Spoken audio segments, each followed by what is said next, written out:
কলম সেটিকে নির্দেশ করে এবং এটি হচ্ছে বাম থেকে ডানে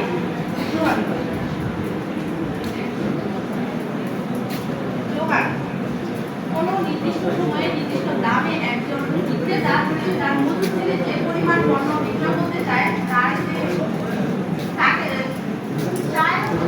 তাকে প্রমাণ করা হয়। এই হেড স্যার কি তোমাদের খাওয়া দাওয়া দিবে? তোমরা যে এত সাজুগুজু করে আসছো, দিবে না? আশাবাদী, ঠিক আছে। এই আমি তো কেমনে দিব? দাম বাড়লে